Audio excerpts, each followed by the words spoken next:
처음엔 이게 뭔가 그러셨겠죠? 그러다가 뭐 말을 많이 하는데 이게 무슨 얘기지? 가만히 들어보니까 누군가는 자주 하는 말이고 누군가는 자주 듣는 말이에요. 유튜브에서 검색하시면 다시 볼 수 있는데 지금 아쉬우실 거예요. 이게 뭔 소린지 감이 늦게 오셨을 테니까 제가 홈페이지 게시판에다가 링크를 올려놓을게요. 한 번씩 다시 보시면 좀 더 재밌을 거예요. 엄마가 자녀에게 매일 하는 잔소리, 유튜브에서 검색을 이렇게 하시면 돼요. 세계 엄마들의 노래. 그게 제목이에요. 영어를 하는 사람들이 저런 얘기를 많이 하는 모양인데 우리가 집에서 듣는, 건너서라도 어쨌든 많이 듣는 얘기하고 크게 다르지 않아요. 그렇죠? 엄마들은 내가 하는 말이 몇 개 나와서 웃으셨을 거고 자녀들은 자주 들었던 말이 몇 개 나와서 웃었을 것 같아요. 자녀들을 향한 부모의 잔소리는 잔소리죠. 듣지를 않으니까. 부모가 자녀를 키우는, 부모가 자녀를 양육하는 그런 가족 형태가 없어지지 않는 한은 계속될 것 같아요. 그렇죠? 부모는 자녀를 사랑하고 걱정하기 때문에 그런 말들을 해요. 근데 자녀는 또 그 말이 그렇게 들리지가 않아요. 우리도 어렸을 땐 그렇게 들었는데 또 어쩔 수 없이 그렇게 말들을 해요. 자녀들은 부모의 이 말들이 사랑이라는 거를 좀 알아야 되고 부모님들은 똑같은 내용의 이야기라도 듣기 조금 마음 상하지 않게 할 수 있는 지혜가 필요한 것 같습니다. 며칠 전에 한국에 어버이날이 있었어요. 그리고 오늘은 마더스데이예요. 주일로 정해놨더라고요. 그리고 교회는 어머니 주일로 예배를 드리죠. 오늘 본 말씀은 부모에게 순종하라는 얘기예요. 뭐 그거면은 오늘 얘기 다 할 수 있을 것 같고 충분하다는 생각도 듭니다. 그러나 그걸로 끝낼 수는 없어서 그 내용에 대해서는 그냥 마무리할 거예요. 뭐 몇 가지 문장만 딱 얘기하고 마칠게요. 부모를 공경하는 것은 상식이고 하나님의 뜻이죠. 어린 자녀나 나이 든 그리고 더 나이 드신 부모나 마찬가지고요. 세상에서 가장 큰 사랑은 하나님의 사랑 외에 가장 큰 사랑은 자녀를 향한 어머니의 사랑. 다 아시죠? 기도의 어머니, 믿음의 어머니가 믿음으로 승리하는 자녀를 키울 수 있다. 뭐 변함없는 사실입니다. 이거는 자녀들이 있으면 여기 자녀들한테 해주고 싶은 말인데 아직 부모님 밑에 있는 자녀들이 있으니까 다른 엄마 부러워하지 마라. 우리 엄마가 나한테는 최고의 엄마다. 자녀이신 분들 기억하시길 바라요. 어머니날 주제는 뭐 이 정도. 그렇고요. 오늘 말씀을 조금 다른 각도로 한번 묵상하고 보기 원합니다. 오늘 말씀 본문은 에베소서죠. 지난주에 제가 전한 말씀 본문은 에베소서 바로 뒤에 있는 빌립보서 말씀이었어요. 그 빌립보 교회가 어디 있는지 찾아봤었죠. 에베소 교회는 어디 있을까요? 빌립보 교회는 그리스에 있는 해안가에 있는 도시였죠. 빌립보는 여기 그리스가 이렇게 있고요. 밑으로 조금 내려가면 터키가 이렇게 삐죽 나와 있어요. 지금 현대의 터키의 제일 서쪽 해안가에 있는 그 위치에 에베소 교회가 있었다고 합니다. 지진으로 폐허가 돼서 역시 이것도 유적만 남아있대요. 에베소 교회를 향해서 쓴 바울의 편지입니다. 근데 지난번 빌립보서처럼 어떤 특정한 문제나 이유가 있어서 쓴 것 같진 않아요.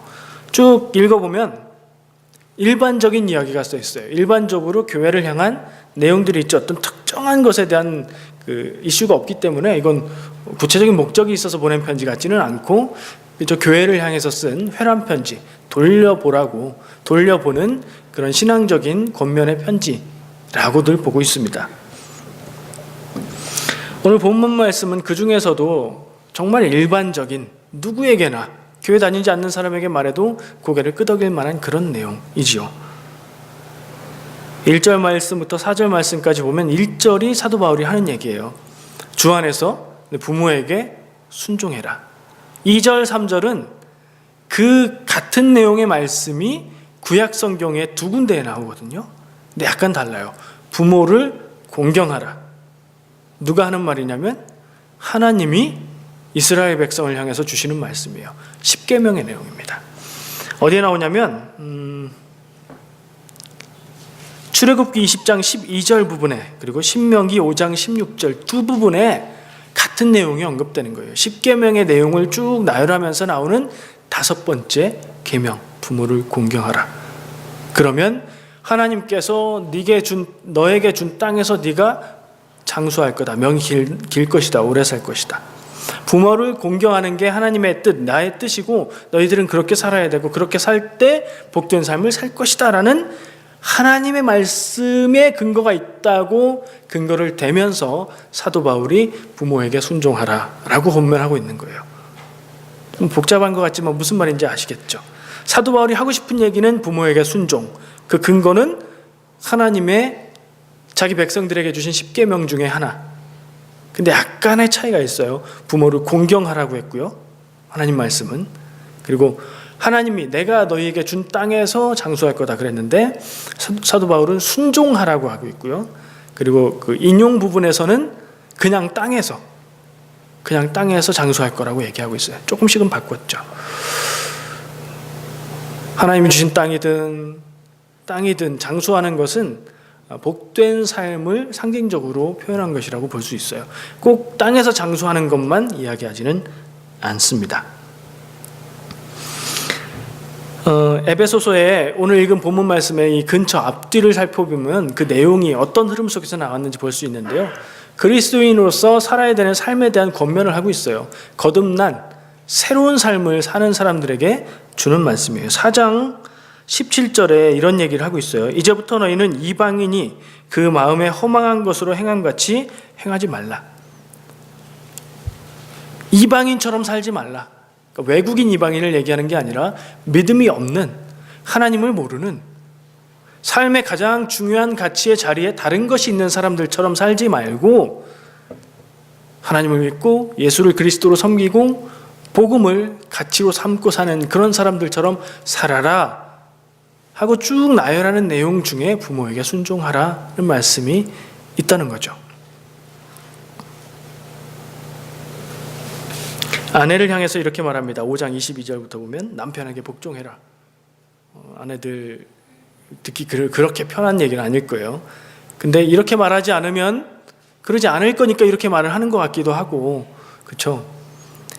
남편에게 복종하라고 합니다. 어떻게 설명해 뭐라고 얘기하냐면 교회의 머리가 그리스도인 것처럼 가정의 머리가 남편이니 남편에게 복종하라. 근데 이건 하나님의 말씀이나 예수님의 말씀은 아니죠. 권위를 그 정도로 둘 건 아니에요. 그러나 성경 말씀에 기록된 사도 바울의 강한 권면입니다. 우리가 중요하게 여길 필요는 있어요. 그 다음에 얘기는 반대로 남편에게 이렇게 얘기합니다. 아내를 사랑하라. 별거 아닌 것 같죠. 근데 설명을 보면 이래요. 그리스도가 교회를 사랑하는 것처럼, 예수님이 사람들을 사랑하셔서 자기 생명을 내어준 것처럼 아내를 사랑하라는 거예요. 자기 생명보다 더 사랑하라는 얘기예요. 자신 없습니다만은 하여튼 최선을 다해서 그렇게 해보려고 노력을 같이 하자고요. 네. 그리고 나서 자녀와 부모에 대한 이야기를 하는 거예요. 6장 1절부터 부모에게는 순종하고 부모는 자녀들을 노엽게 하지 말라. 노엽게 한다는 말이 뭔가 해서 사전을 찾아보니까 노한다, 화낸다는 말하고는 좀 다른 얘기예요. 마음에 상처를 준다는 얘기인 것 같아요. 잔소리를 할 때도 피가 되고 살이 되는 얘기지만 받아들이지 않으면 그냥 상처를 주는 말일 뿐이거든요. 꼭 필요한 말을 해줄 때도 상처가 되지 않고 마음에 받아들일 수 있는 그런 목소리로 말하는 그런 지혜가 필요하다는 거예요. 예수님, 하나님의 말씀은 명령으로 들으면 되고요. 다른 사람의 말은 성경에 나오는 말일지라도 권유로 들어야 될 필요가 있습니다. 이건 구분을 해야 돼요. 그래서 사도 바울의 이야기라고 우리가 굳이 집어서 제가 한번 점검을 하는 거고요. 성경에 적혀 있는 말씀, 이 권위의 차이를 두는 게 아니라 받아들일 때 어떻게 받아들여야 되는지, 신적인 권위, 하나님의 명령으로 받아들여야 되는지 아니면 신앙적인 강한 권면으로 받아들여야 되는지 요거는 구분할 필요가 있어요. 우리가 성경에 써 있다고 해서 다 성경이 말씀합니다, 하나님의 말씀입니다, 이렇게 하면 좀 안 맞을 때도 있다는 얘기입니다. 예언자들의 말은요, 구약에 보면 예언자들이 하나님의 말씀을 전하죠. 사람의 말이지만 하나님의 말씀을 대신 전했으니까 그건 하나님의 명령으로 듣는 게 맞습니다. 이런 구분이 좀 필요해요. 오늘 말씀은 사도 바울의 말이죠. 겉면으로 들으면 돼요. 그런데 그 근거로 뭘 대고 있어요? 같은 내용의 하나님의 말씀, 그것도 하나님의 자녀라면 꼭 지키고 살아야 되는 많은 계명 중에 간추린 핵심 10가지 계명 중에 하나가 근거예요. 거의 내용이 똑같아요. 그러면 하나님의 말씀은 명령으로 들어야 하고, 바울이 약간 바꾼 부분에 대해서는 우리가 그걸 중요하게 생각하고 조금 차이는 있지만 받아들이면 돼요. 부모를 공경하는 것은 반드시 해야 되는 것.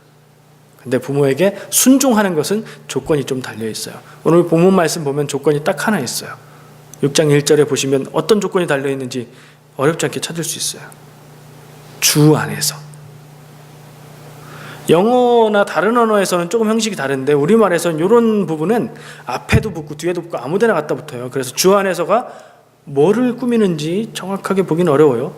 주 안에서 부모에게 순종하랍니까? 주 안에서 부모에게, 주 안에서 순종하라. 뭘까요?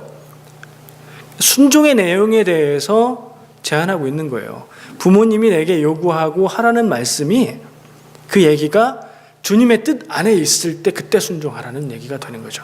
그렇게 정리를 좀 할 필요가 있어요. 내용을. 그리고 그 말씀을 구체적으로 이해할 때 우리가 나이가 들어도 부모님이 살아계시는 한 또 한 자녀잖아요. 그러면 나이 든 자녀, 연로한 부모도 똑같이 부모의 말을 우리가 그대로 순종해야 되나, 부모님의 모든 말을 순종해야 하나 고민이 들 때가 있거든요. 그렇죠. 부모님이 부모님이긴 하지만 세상에 대한 경험도 나와 다르고 내 삶을 모르실 때도 있고, 이 말은 내 경험과는 안 맞는 것 같은데 성경 말씀에서 순종하라고 하니까 순종해야 되나, 이런 고민 되잖아요. 또 어린 시절에는 그런 경험이 있었어요. 제 친구들 중에 교회 다니는데, 제가 전도해서 교회를 다니는데 부모님이 교회를 가지 말라고 한다는 거예요. 그러면 이 말씀이 딱 생각나요. 부모에게 순종해야 되고 교회도 다녀야 되는데 어떻게 되나, 이게 갈등이 되거든요. 그런 때에도 우리가 깊이 생각하면서 적용을 할 수 있겠죠. 상황에 따라서 다르긴 하겠지만 어쨌든 깊이 있게 생각할 수 있는 그런 조건이 되는 말씀인 것 같아요. 부모에게 순종하라. 그러나 모든 부모님의 말씀과 뜻을 그대로 순종하는가? 그거는 또 다른 얘기죠. 나이 드신 자녀들은 부모에게 순종하는 게 아니라 부모를 공경하면서 부모를 잘 섬기는 입장이죠. 아마 부모의 양육 하에 있는 자녀들에게 주는 말씀 같아요. 중요한 점은 하나님 뜻 안에서 하나님이 원하시는 게 무엇인가, 부모와 자녀, 가정 안에서 그 관계에 있어서 하나님이 지금 나에게 어떤 마음, 어떤 행동을 하기 원하시는가이라고 생각을 합니다. 그걸 찾는 게 우리 행할 바라고 보입니다. 오늘 본문 말씀에서는 부모에게 순종하라고 권면하고요. 또 말씀을 생각하면서 하나님 뜻에 순종해야 한다고 제가 얘기를 했습니다. 이 순종에 대해서 순종이라는 주제에 대해서 제가 계속 생각을 하게 됐어요. 좀 전에도 제가 길게 얘기한 이유는 부모의 말씀에 부모에게 순종한다는 것이 모든 경우에 맞는가 하는 생각도 해보게 됐고, 우리가 신앙적으로 순종해야 된다는 얘기들을 많이 하는데 무엇에 순종을 해야 되는가? 무엇에 순종하는 것이 맞는가? 나보다 위에 있는 권위라고 해서 옳지 않은 경우에도 무조건 순종하는 게 맞는가? 이런 고민을 한 적이 있었어요. 그래서 그 고민이 떠올랐고요.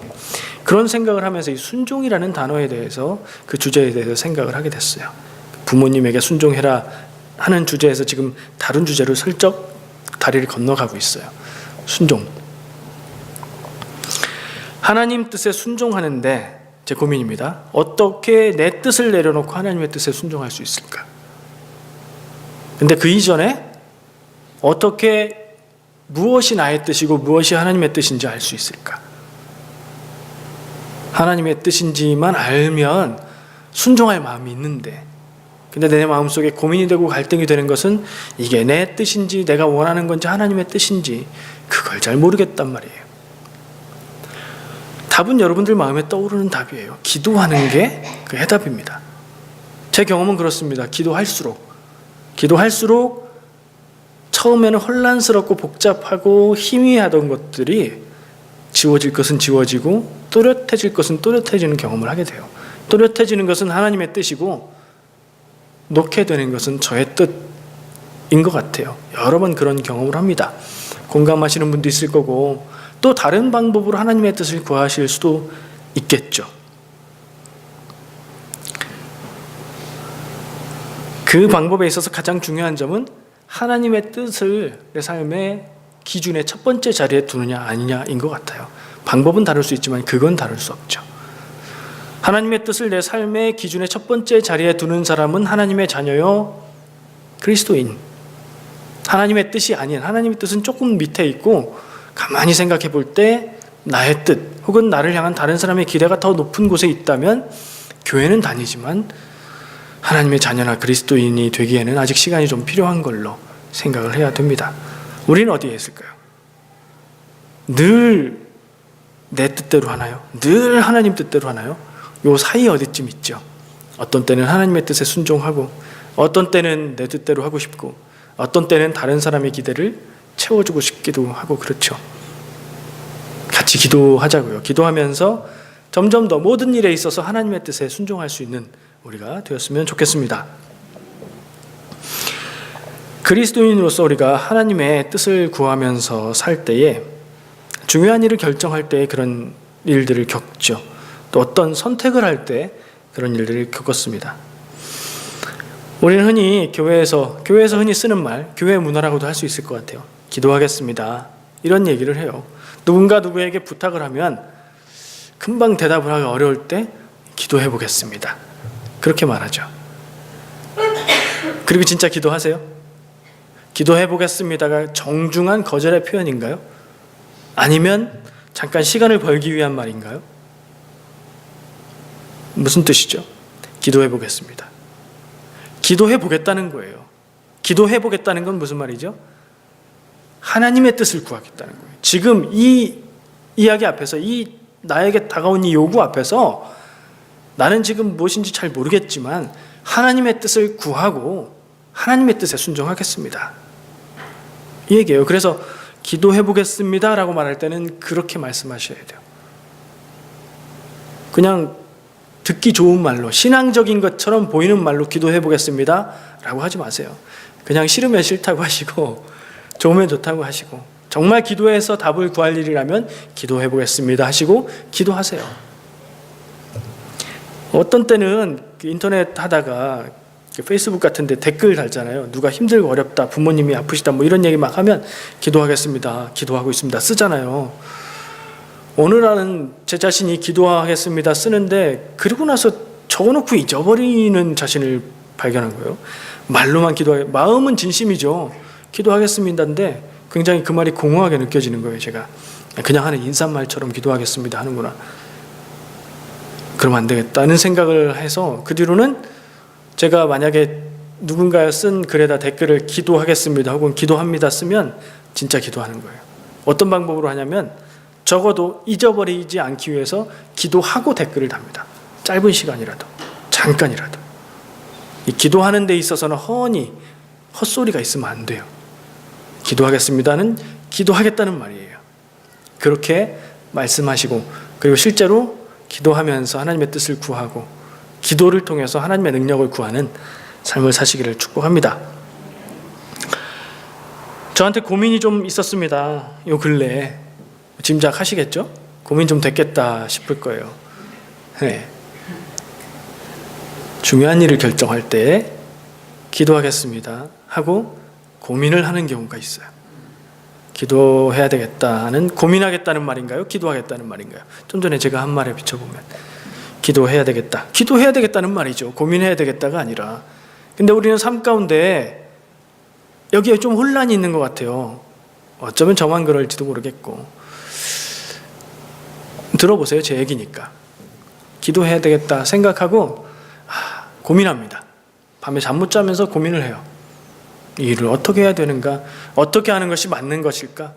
어떻게 선택하는 것이 나중에 후회하지 않는 선택일까? 어떻게 하는 게 잘하는 걸까? 이렇게 하면 이렇게 될 것 같고 저렇게 하면 저렇게 될 것 같은데 어떤 게 최선의 선택일까? 이건 고민이죠. 기도가 아니죠. 기도는 어떻게 하는 거죠?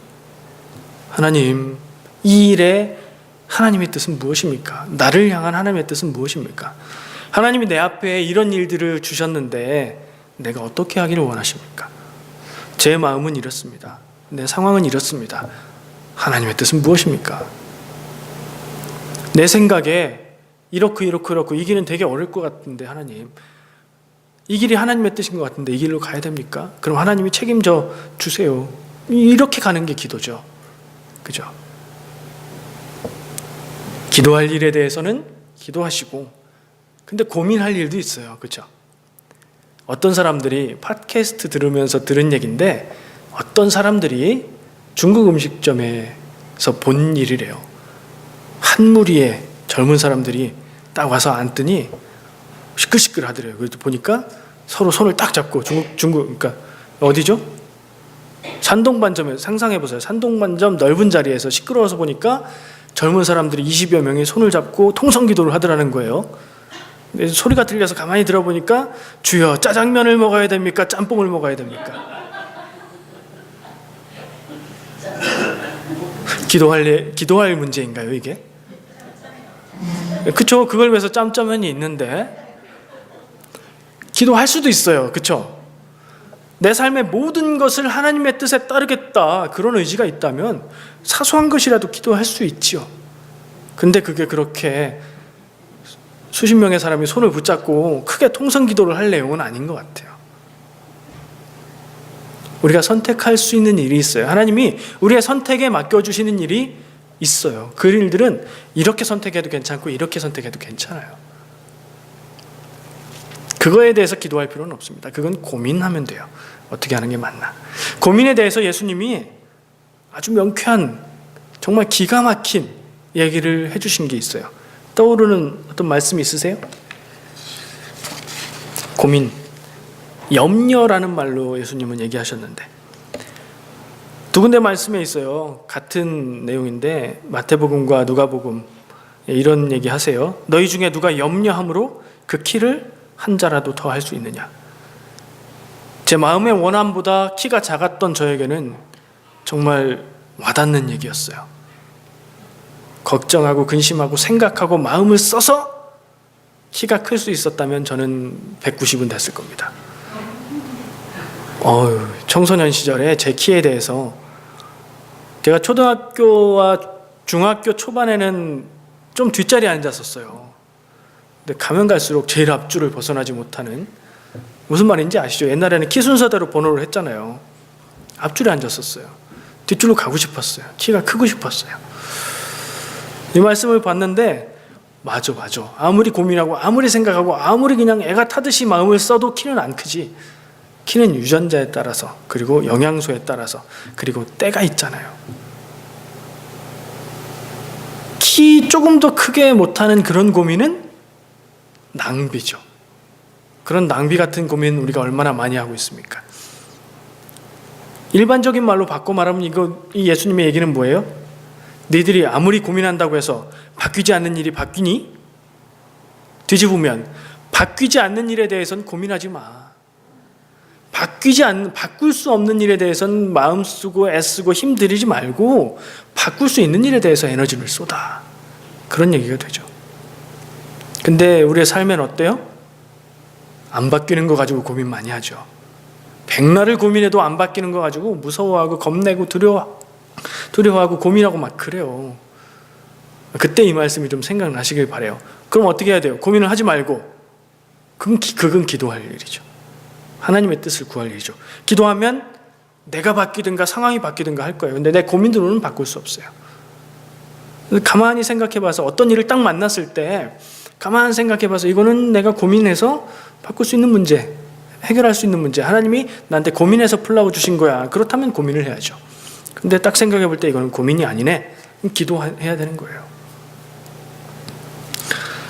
얘기가 이렇게 넘어왔습니다. 처음에 했던 얘기는 어머니 주일, 어머니 날, 마더스데이에서 시작해서 부모에게 순종하라는 사도 바울의 권면, 그리고 부모를 공경하라는 하나님의 명령, 두 가지 얘기가 있었죠. 이거는 뭐 강조하지 않아도 당연한 것으로 여기고 그렇게 지키시기를 부탁드립니다. 가정 안에서 부모님의 뜻에 따르고 부모에게 기쁨을 주고 또 자녀를 행복하게 할 수 있는 부모, 그 가정, 아름답고 행복한 가정, 주님 안에서 그런 가정 다 되시기를 축복합니다. 자, 그 주제에서 제가 순종을 딱 드러내고 나서 순종을 다리 삼아서 이렇게 순종의 문제를 넘겨왔어요. 순종하고 싶어요. 왜냐하면 하나님의 뜻이라면 하나님의 뜻에 순종하는 게 정답일 것이고 그 결과가 좋을 거니까요. 좋은 결과의 삶을 살고 싶어요. 내 인생 멋있게 살고 싶어요. 내 인생 하나님이 내게 주신 한 번뿐인 삶을 최상의 삶으로 최선의 열매로 살고 싶어요. 그래서 하나님의 뜻을 알고 싶고 순종하고 싶어요. 그럼 뭐 해야 되죠? 기도해야 돼요. 근데 걱정해야 되는 일 가지고 기도하지 말고 또 반대로 기도해야 될 일 가지고 걱정하지 말라. 뭐 그런 생각을 여기 나눴었습니다. 우리를 잠 못 이루게 하고 마음 아프게 하고 두렵게 하는 많은 일들, 어떤 것을 기도해야 될지 어떤 것을 고민해야 될지 잘 가려서 지혜롭게 믿음의 삶을 살아가시기를 축복합니다. 지혜로운 믿음, 분별 있는 믿음, 그거 가졌으면 좋겠습니다. 맹목적인 믿음은 하나님의 뜻에 아닌 것에 대해서도 순종하라고 그랬어 그러면서 순종할 수 있거든요. 하나님의 뜻, 그것을 구하는 데 있어서는 모든 것을 걸고 그렇게 살아가는 여러분 되시기를 축복합니다. 그 삶에 하나님이 약속하셨던 복된 삶이 있을 줄로 믿습니다. 기도하겠습니다. 주님 참 감사합니다. 우리에게 어머니 주셔서